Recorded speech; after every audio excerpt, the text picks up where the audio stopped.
Claude Anderson, who's been studying reparations for 50 years.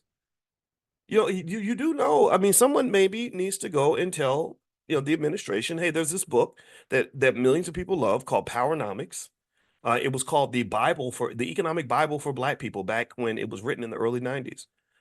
When Ice Cube called me, he wanted to talk to Dr. Claude Anderson because he'd read Powernomics and was so blown away by it. Charlemagne knows about Powernomics. He and Tiffany Haddish got on a jet and flew to Dr. Claude Anderson's house just so they can sit with this brilliant man. When Kanye West called me, first thing he said is, how's Dr. Anderson doing? His book Powernomics is amazing.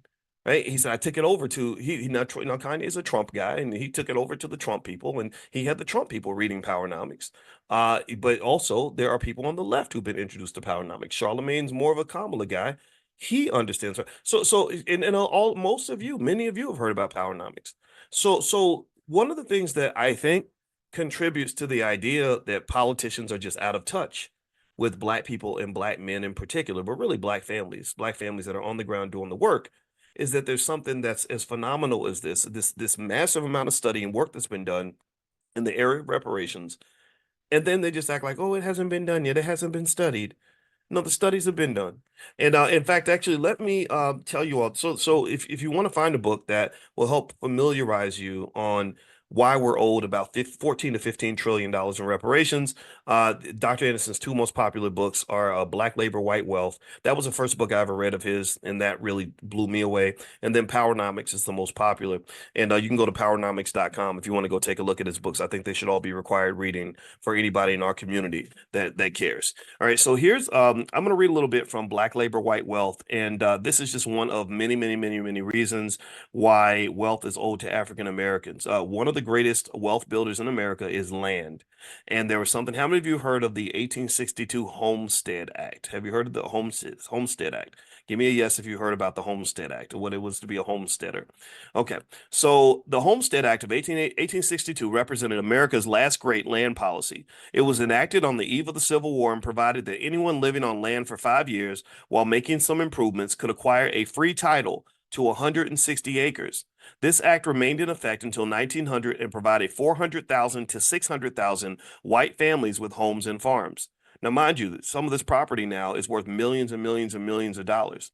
So 400 to 600,000 white families were able to get 160 acres. I mean, imagine that for a minute. This is financial consciousness training. I want you to take a moment and meditate and imagine if your family owned 160 acres of land. Like think about how big that is.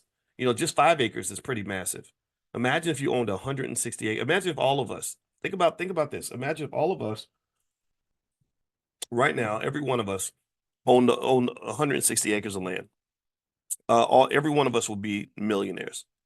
All of us would have an insane amount of wealth. We'd be able to borrow against that land. We'd be able to go. You wouldn't have to work for anybody if you were responsible with that wealth and protected it.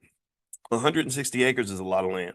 So he says here, of all the public land that this act passed into private hands, not more than 11 to 17% was settled by homesteaders. By 1900, most of the land had gone to speculators who thus acquired the claims to rich Western lands, timber, and mineral rights without having to bid or compete for the wealth. Blacks were unable to acquire any of this last time giveaway of land wealth. Many were interested, but had their lives threatened by whites and decided not to pursue the free land. So when they went after the wealth, see, this is another thing that you got to understand.